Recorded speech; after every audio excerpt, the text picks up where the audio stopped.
To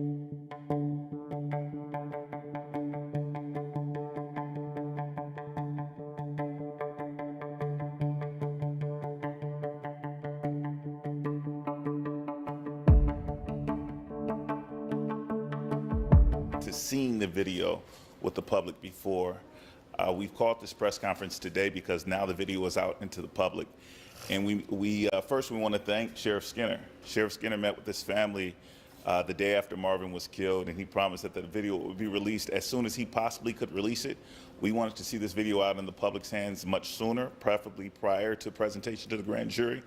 But we know that this was the soonest possible time that Chief Skinner's office was permitted under the laws of the state of Texas to release the video, and he kept his word. And it's really important to this family because we believe that by the public having a chance to review this video, for our experts now, as we prepare for our civil rights claim, to have a chance to review the evidence and compare it to the statutes both in the state of Texas and the federal statutes, specifically the Americans with Disabilities Act, the ADA, which we believe was clearly violated in Marvin's handling and ultimately his death.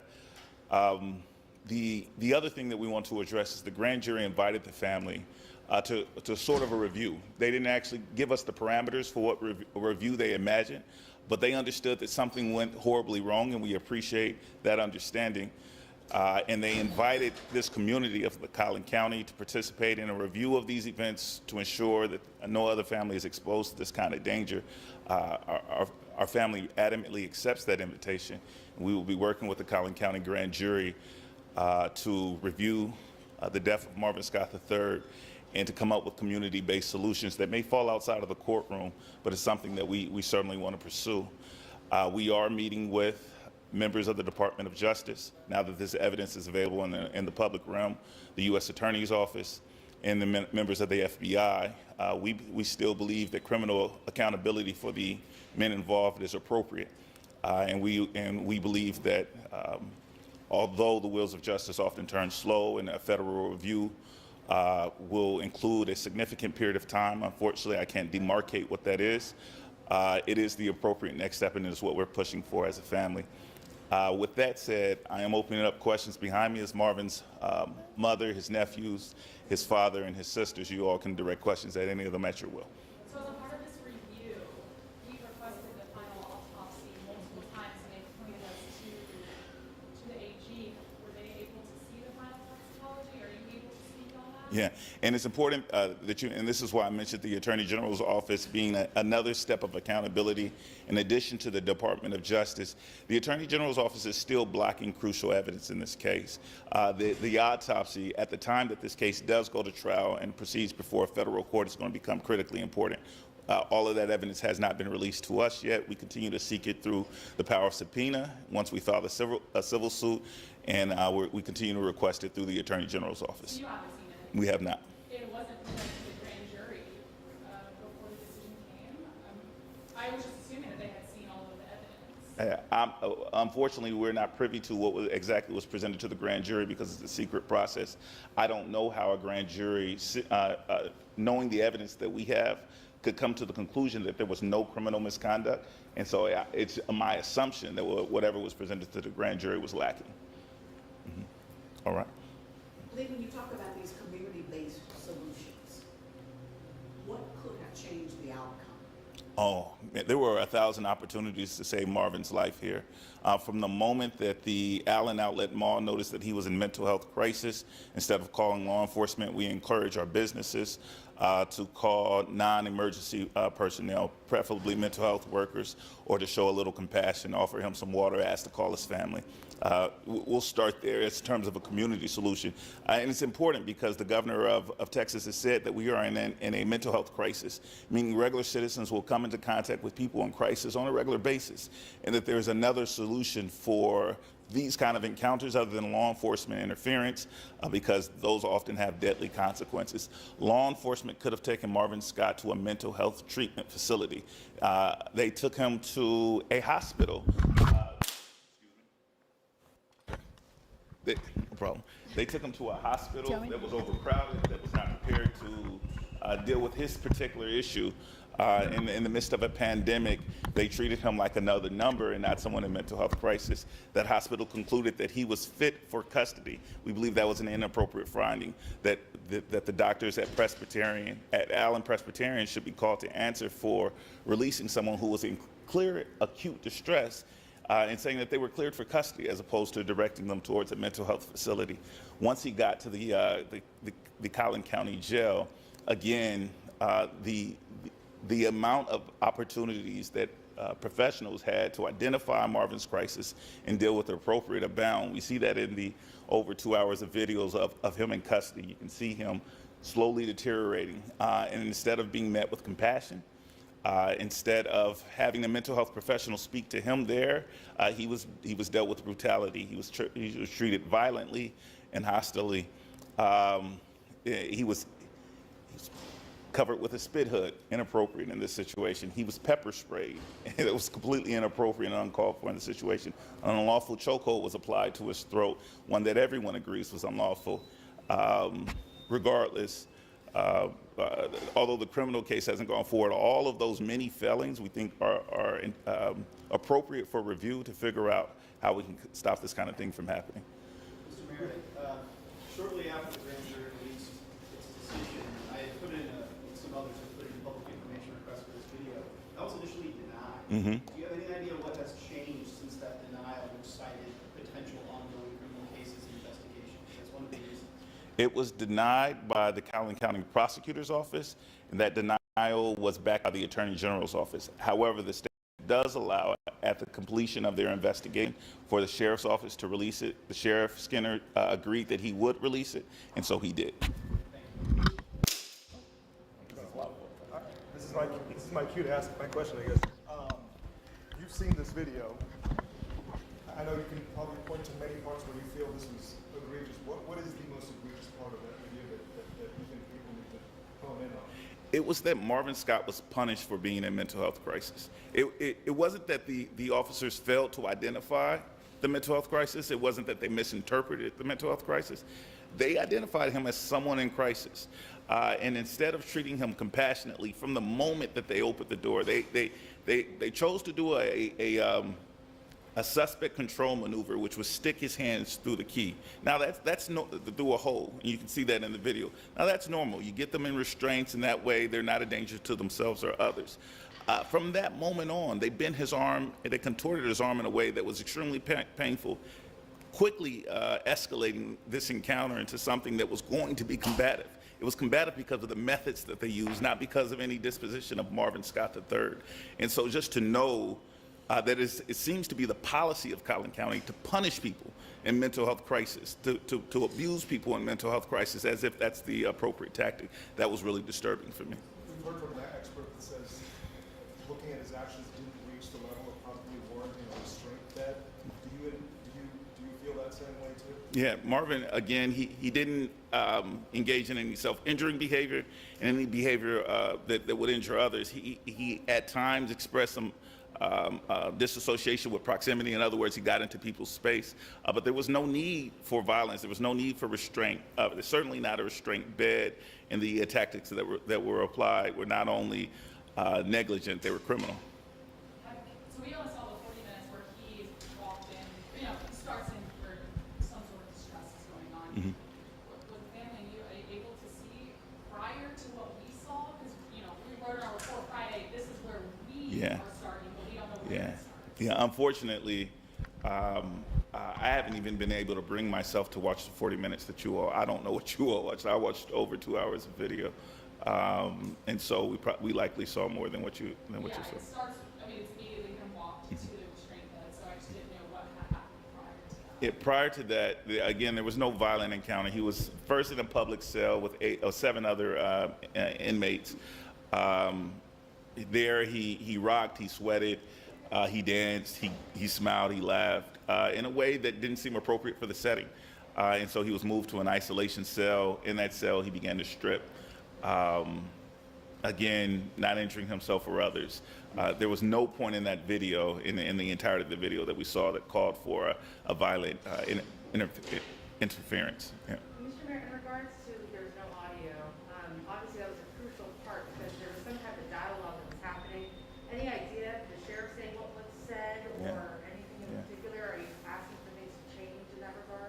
No, unfortunately, the family has had to fight a lot of this fight in the dark. We have no idea what was being said to him.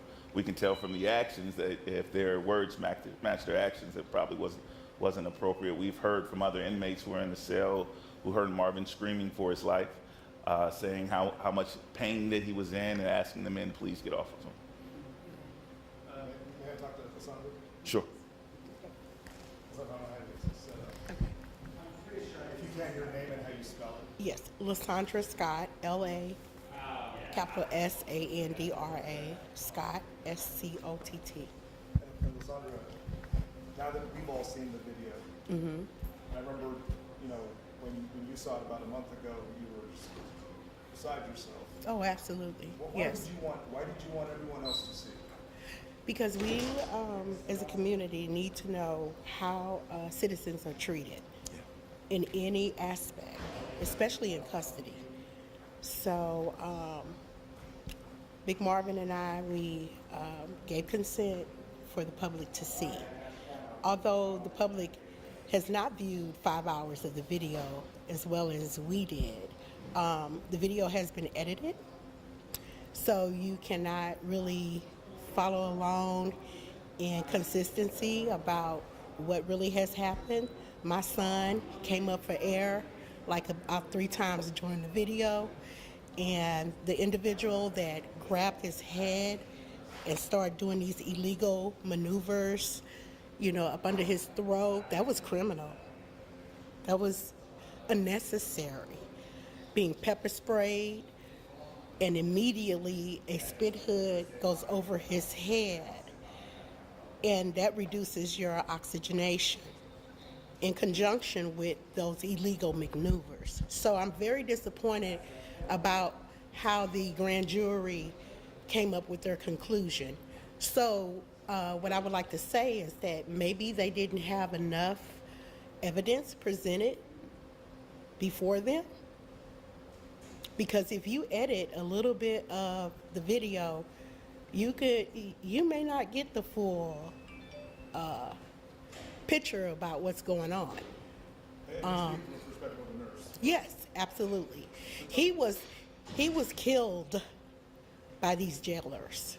I think it was a sheriff, a lieutenant, detentional officers.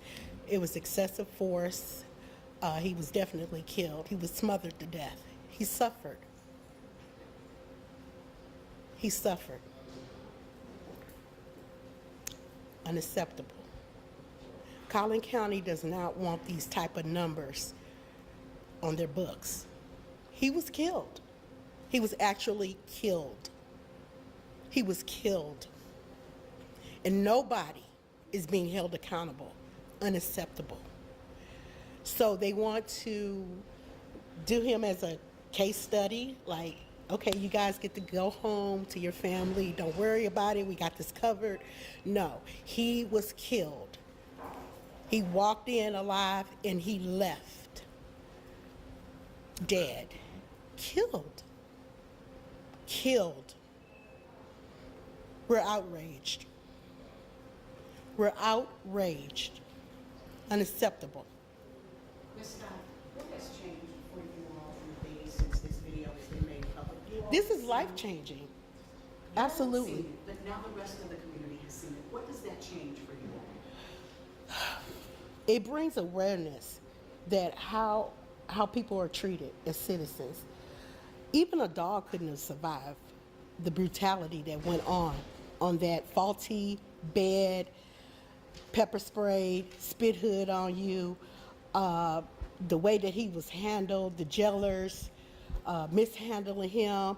I could point out at least half of them that needed to be indicted and convicted.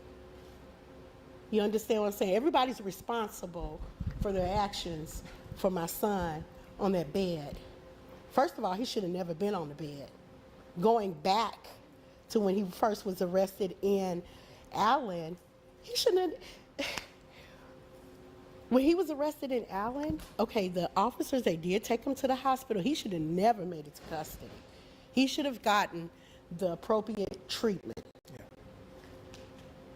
The evaluation to send him to a mental health facility. Okay?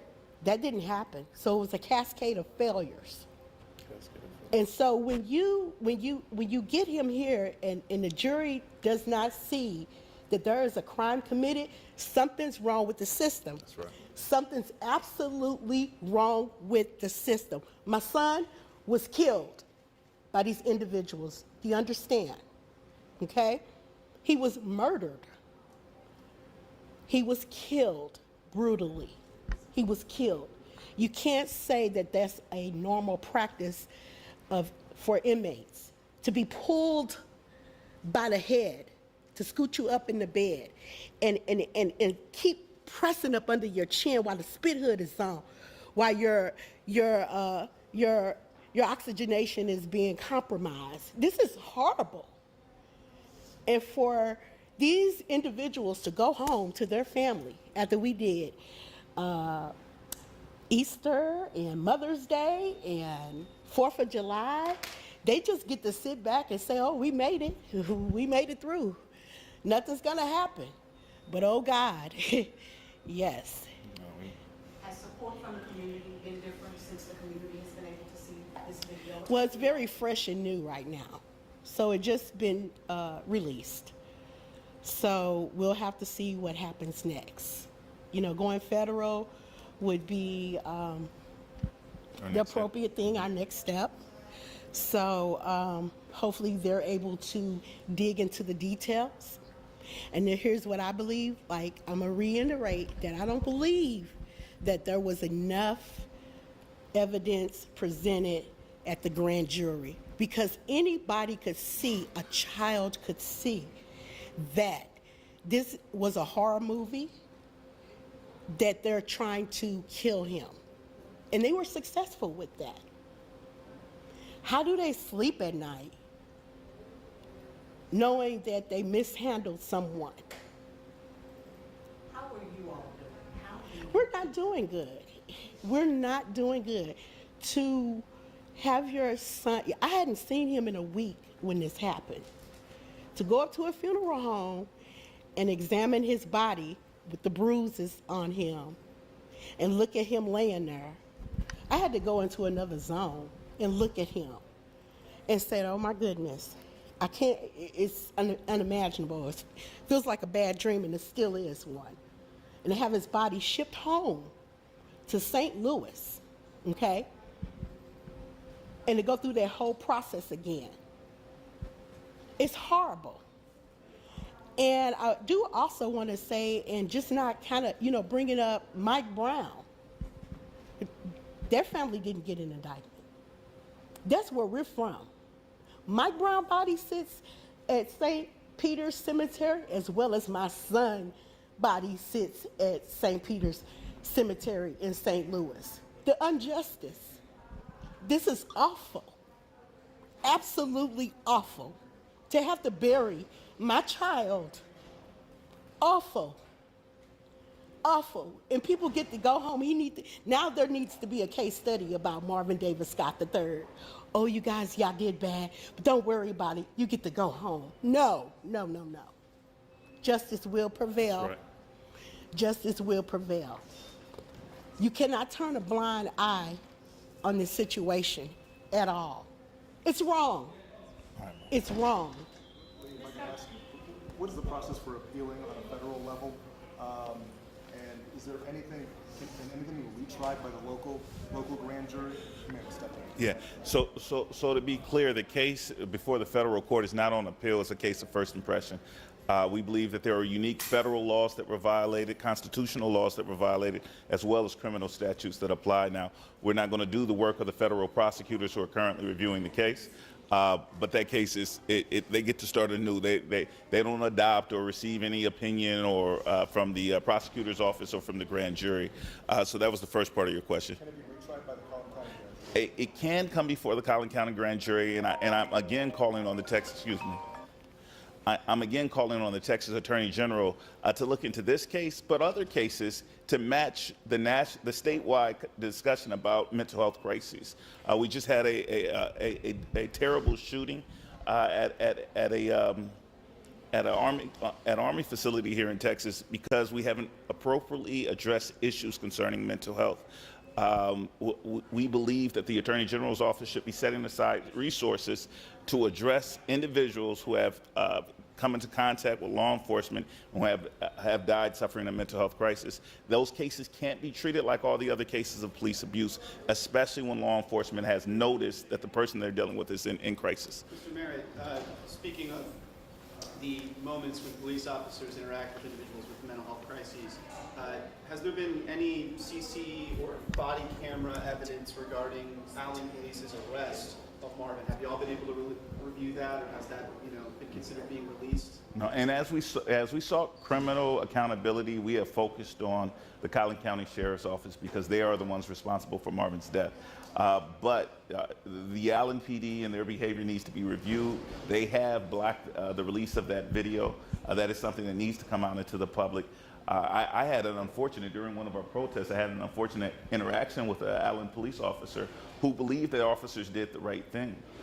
In that if they were to encounter someone else like Marvin in crisis, they would take him to jail again, because in his words, it's a crime in Collin County. Although that amount of marijuana, the de facto policy in Collin County for white residents and allegedly for everyone else is just to stomp it out, because it's an inconsequential de minimis infraction that no one's life should be on the line for carrying a joint. And so, no, we want that body camera, and we want to focus on all the departments in the region, particularly Allen Police Department, because they seem to be of the belief that what they did was right here. And as his mom put it, this was a cascade of failures, and it started off with the Allen Police Department. Are you frustrated that it took so long for the video to come out after the grand jury and after all of this now? Frustrating is one way I would describe how I feel about the video just being released now. Sure. The detention officers want their jobs back, and it has to go through a civil service hearing. Do you expect to be engaged in those hearings in September when they come up? We've never been invited to engage in any part of the Civil Service Commission hearings. It seems to be a law enforcement ratified body. We certainly don't think these men should have their jobs back. They participated in criminal misconduct, and for what it's worth, we take our hats off to Sheriff Skinner, who he was a former civil rights attorney. He's an attorney by training, and he took one review of this video and realized what anyone who sees this video should see, that these men committed crimes. Now, he knew that he was going to draw that conclusion in a place like Collin County that is not big on holding law enforcement accountable, and he suffered some consequences for that. And so we want to thank him for doing the right thing initially. Mm-hmm.